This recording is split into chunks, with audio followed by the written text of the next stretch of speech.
Hello everyone. So guys, आज हम जा रहे हैं डिस्कस करने कि सर डिस्ट्रैक्शन से कैसे बचे। हम भटक रहे हैं, अपने पढ़ाई पे फोकस नहीं कर पा रहे हैं, अपने करियर पे फोकस नहीं कर पा रहे हैं, चाहे वो वजह सोशल मीडिया हो, चाहे वो वजह प्यार हो, मोहब्बत है, इसमें दिल टूट गया, इससे मूव ऑन कैसे करें, हम कैसे इससे हम हटे, छुटकारा पाए। तो गाइस, इस वीडियो पे आप लास्ट तक बने रहिएगा, मैं आपको सॉल्यूशन दूंगा कैसे डिस्ट्रैक्शन से बचे, ठीक है ना। और आप लोगों को सवाल आ रहा होगा एक माइंड में कि सर आजकल पढ़ाई छोड़कर ये क्या वीडियो बना रहे। तो गाइस देखिए, पढ़ाने की बात आती है तो मैं तो पढ़ा दूं। ऐसा नहीं कि पढ़ाने के लिए चैप्टर पूरे यूट्यूब पे बहुत सारी वीडियो पड़ी हुई है।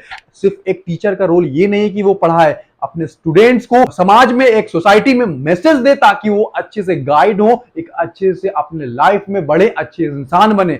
एक अच्छा इंसान वही है जो एक मैसेज भी दे। क्यों? क्योंकि बहुत सारे लोग अब देखिए पढ़ा तो रहे हैं बट वो लेसन नहीं दे रहे, वो गाइड नहीं कर पा रहे। आप तो पढ़ तो कहीं से भी लोगे बट लेसन नहीं ले पाओगे लाइफ की। अच्छी लेसन आपको सब कोई नहीं देंगे कि कैसे लाइफ को जिए, कैसे जिया जाए। हमें ये तो पढ़ाया जाता है कि सिर्फ पढ़ो पढ़ो पैसा कमाने के लिए, बट ये नहीं बताया जाता है कि एक अच्छी लाइफ कैसे जी, आगे कैसे बढ़े। चलिए स्टार्ट करते हैं। देखिए, आज आता है सवाल कि हम पढ़ाई से और करियर से भटक रहे हैं। पहला बात तो ये सोशल मीडिया हमें भटका रहा है। पहला बात मैं सोशल मीडिया पे करता हूं, ठीक है। सोशल मीडिया हमारा रुकावट आ रहा है कि सर सोशल मीडिया पे मेरा ध्यान रहता है, मैं भटक जाता हूं। गाइस मैं बता दूं, अगर आप जॉब की प्रिपेयर कर रहे हो तो याद रखिएगा कि आपका पहला जो फोकस है करियर है। करियर अगर आप नहीं बना पाए तो आपकी कोई पूछेगा नहीं, आपको पूरा लाइफ खराब हो जाएगा, क्योंकि एक बार जब टाइम चला जाएगा तो वो दोबारा नहीं आने वाला है। समझ में आ रही बात को? पहला चीज आपको ध्यान में रखना है कि आपको करियर पे फोकस करना है, दम ध्यान में रखना है कि आपको करियर बनाना ही बनाना है। और भटक रहे हैं तो पहला बात ये मैं बोलना चाहूंगा कि आप जो सारे एप्लीकेशन अपने मोबाइल से अनइंस्टॉल कर दीजिए।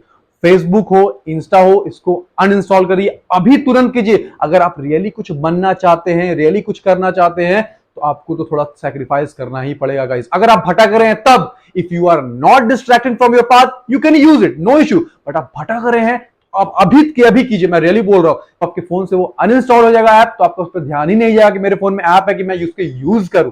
समझ में आए? अगर एप्लीकेशन आपका रहता है ऐप आपके फोन में तो आप क्या करते हो कि चेक कर लेते हो, थोड़ा मैसेज चेक कर लेते हो, थोड़ा रील्स देख लेते। ऐसा नहीं होगा अगर आप अनइंस्टॉल कर दोगे। तो पहला चीज ये है।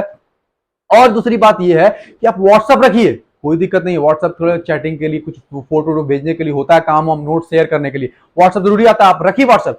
बट एक और बात है, अगर आप ये फॉलो कर लीजिएगा ना, अगर पॉसिबल हो फॉलो कीजिए कि बड़ा फोन ना रखे, छोटा फोन रखे।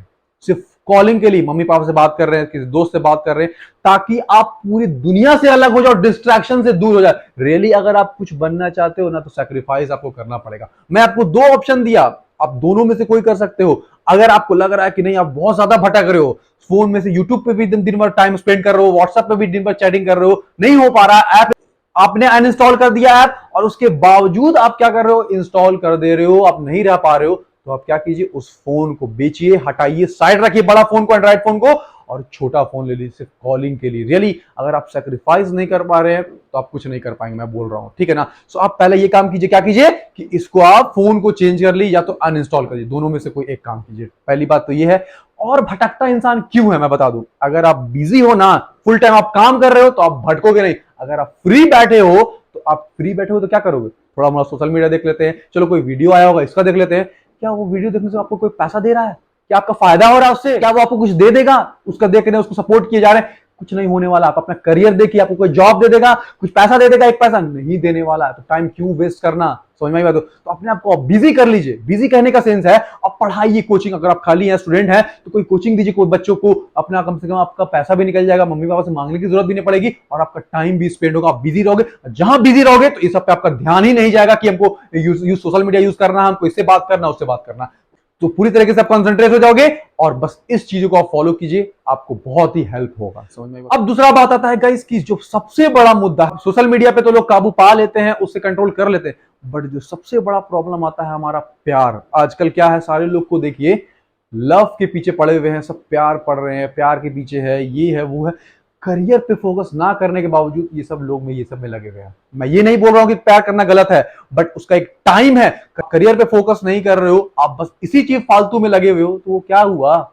ये क्या अच्छी बात है? मैं रियली बता दूं, अगर आप एक वेल सेटल्ड नहीं हो, कुछ अच्छी चीज नहीं कर रहे हो, आपको लोग बहुत बुरा कहेंगे। क्या कहेंगे? कि कुछ ना करता ना धरता है, सिर्फ यही सब करते रहता है, रिलेशनशिप में है, लव कर रहा है, टाइम बर्बाद कर रहा है। आपको यही सब सुनने को मिलेगा। तो सही बात वो बोल रहे हैं, क्योंकि ये टाइम नहीं है, हर एक चीज का टाइम होता है सही करने का। आप कुछ बन जाइए, अच्छे सेटल हो जाइए, उसके बाद आप प्यार करिए और उसी से शादी भी कीजिए। मेरा मानना है कि जिससे आपने प्यार किया उसी से आप निकाह करिए, वरना वो प्यार ही नहीं है। जिससे आपने निकाह नहीं किया वो तो मजाक हो जाएगा फिर। और गाइस, मैंने आपको बताया था लास्ट वीडियो में भी, मैंने सारा चीज आपको बताया था कि ये जो अगर प्यार आप कर रहे हो, उसमें आप टाइम दे रहे हो, कोई गारंटी है कि क्या आपका उससे शादी हो जाएगा? और मान के चलिए खुदा ना खास्ता आपके पार्टनर का कहीं रिश्ता लग गया, तो उस दौरान तो आप पूरे डिप्रेशन में चले जाओगे, आप तो बहुत परेशान हो जाओगे, आपका जो कंसंट्रेशन है करियर से वो तो पूरा भटक जाएगा। आप क्या कर पाओगे? आपकी तो जिंदगी बर्बाद हो जाएगी। तो ऐसा मौका ना आने देना है, हमको बेवकूफ नहीं बनना है, हमको अपने फोकस करना है करियर पे, ताकि हम कुछ बन जाएं, उसके बाद उस पर ध्यान दें। ये सब बातें तो मैं डिस्कस कर चुका हूं। यस गाइस, अब सवाल आता है कि सर हम प्यार में मेरे से ये हो गया, हम मूव ऑन करना चाह रहे हैं, बड़ा ही दिक्कत हो रहा है, इससे हम कैसे छुटकारा पाएं, इस पे हम काबू कैसे पाएं?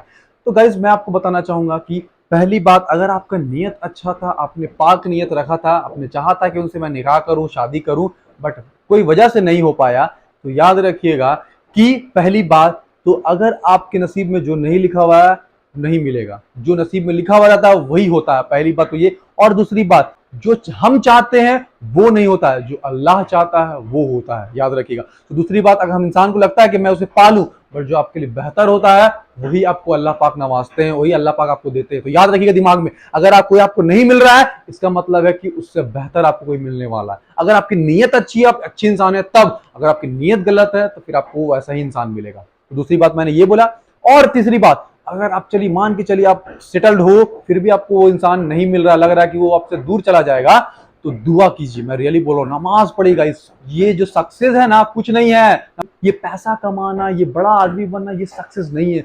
सबसे बड़ा सक्सेस नमाज है। नमाज अगर आप नहीं पढ़ रहे हो, आप सक्सेसफुल नहीं हो, क्योंकि हिसाब वही होगा, पूछा जाएगा कि आप पैसे कमाते थे, आप ये करते थे, ये सब पूछा नहीं जाएगा, पूछा जाएगा कि आप नमाज पढ़ते थे कि नहीं पढ़ते थे। ये बात। और रो रो के दुआ कीजिए अल्लाह से, तहज्जुद की नमाज मत छोड़िए। आप जागिए 1 बजे, 2 बजे, 3 बजे उठ के तहज्जुद की नमाज पढ़िए और दुआ मांगिए। बोला जाता है ना, जो इम्पॉसिबल होता है वो पॉसिबल हो जाएगा अगर आप दुआ करते हैं, तहज्जुद की नमाज पढ़ते हैं। दुआ से नामुमकिन काम भी मुमकिन हो जाता है। मैं रियली आपको बोल रहा हूं, ये बात मानिए, ये रियलिटी है। और ये नहीं कि सिर्फ तहज्जुद पढ़ रहे हैं, फर्ज नहीं पढ़ रहे। फर्ज नमाज पहले जरूरी है, क्योंकि तहज्जुद क्या है? नफिल है। अब दुआ मांगिए, अब रोइए अल्लाह से, खूब दुआ मांगिए। आपको क्यों नहीं देगा? वही देगा। और कौन देगा? वही देने वाला है। और कौन देगा? वो हमारा मालिक है, वही देगा। और कौन देगा? उन्हीं से मांगिए, बस मांगते रहिए। और गाइस, अगर नहीं भी मिला आपको, मान के चलिए कोई वजह से नहीं मिल पाया, तो याद रखिए कि अल्लाह पाक ने आपके लाइफ में कोई और बेहतर रखा होगा, कोई और अच्छी मिलने वाला होगा, कोई आपके लिए अच्छा ही सोचा होगा, तो अच्छा हो। क्यों? क्योंकि वो 70 माओं से ज्यादा प्यार करने वाला है, आपसे गलत कभी नहीं करेगा, आपके साथ कभी गलत नहीं हो सकता। तो ये याद रखिएगा, आपके साथ वो कभी गलत नहीं होगा। क्यों? क्योंकि वो 70 माओं से ज्यादा प्यार करता है। एक माँ अपने बच्चे को रोते हुए तकलीफ में नहीं देख सकती है, तो वैसे ही हमारा अल्लाह भी है, वो अपने बंदों को तकलीफ में रोते हुए नहीं देख सकता है। तो याद रखिएगा हमेशा। और दूसरी बात, आप पहले चीज तो ये माइंड में रख ली, चलिए अब जो होना था हो गया, अब हमको होगा, तकलीफ होगा, क्या क्या पहले काम क्या कीजिए? अपने आप को बिजी कर लीजिए। अगर आप खाली रहिएगा ना, खाली मन शैतान का घर होता है, मैं बोल रहा हूँ, खाली रहिएगा तो आपको याद आएगा, थाउट आएगा, आप रोने लगोगे, डिप्रेशन में जाओगे। पहली बात, अपने आप को खाली नहीं रखना, बिजी रखिए। बिजी रखने का मतलब है कि आप अनएम्प्लॉयड हो, पढ़िए, यूट्यूब पे वीडियो, मोटिवेशनल वीडियो देखते रहिए, कुछ ना कुछ देखते रहिए, कुछ ना कुछ नॉलेज लीजिए, और कुछ ना कुछ करते रहिए, क्रिएटिविटी करते रहिए, कोचिंग पढ़ाइए, ताकि आपका अर्निंग भी हो, कुछ अपने खर्चे भी निकाल सके, एक्सपीरियंस लीजिए, कहीं कहीं पार्ट टाइम ही जॉब कीजिए, कहीं कुछ करिए, खाली ना बैठिए। अगर आप जिस दिन पूरा फुल टाइम बिजी हो गए, तो समझ लीजिए कि आपको डिस्ट्रैक्शन नहीं होगा, थोड़ा मोड़ा भी याद नहीं आएगा आपको किसी का। तो मूव ऑन ऐसे करने का तरीका यही है, अपने आप को बिजी कर लीजिए, एक गोल सेट कर लीजिए कि हमको इतना ही इतना करना है, रूटीन बना लीजिए कि 7 से 8 इतना करेंगे, 10 से 9 ये करेंगे, 10 से 11 ये करेंगे, 12 से 1 करेंगे, ऐसे करेंगे, ठीक है ना। और मेहनत ऐसा कीजिए कि बेड पे जाए तुरंत नींद आ जाए। आप कह रहे हो कि हम मेहनत कर रहे हैं, कड़ी मेहनत कर रहे हैं, आप बेड पे जा रहे हो, नींद नहीं आ रहा है, इसका मतलब कड़ी मेहनत नहीं कर रहे हो। तो इतनी कड़ी मेहनत करना है कि बेड पे जाने से नींद आ जाए। क्यों? क्योंकि सबसे ज्यादा इंसान को याद कब आता है अपनी महबूब की? जब वो बेड पे जाता है। तब याद आती है, क्योंकि जब अकेला होता तब याद आता है। तो ऐसा काम कीजिए, इतनी मेहनत कीजिए कि आपको याद ही आने का मौका ना मिले, आप तुरंत सो जाओ, आपको तुम सोचने का मौका ही ना मिले। समझ में आई बात को? तो अपने आप को बचाने के लिए ये सब करें, नमाज पढ़े, किताब करें, अच्छे लोग से मिले, अच्छाई फैलाएं, सबके साथ नफरत ना फैलाएं, प्यार बांटे, सब जगह पीस फैलाएं। ठीक है ना? तो मैं होप करता हूं गाइस कि आपको ये क्लियर हुआ होगा। इस मैसेज को सबके साथ शेयर कीजिए, फॉलो जरूर से करिएगा गाइस। और अगर वीडियो आपको अच्छा लगा तो इस वीडियो को लाइक करें और सब्सक्राइब करना ना भूलें। तब तक के लिए that's all, have a nice day. जय हिंद एवरीवन।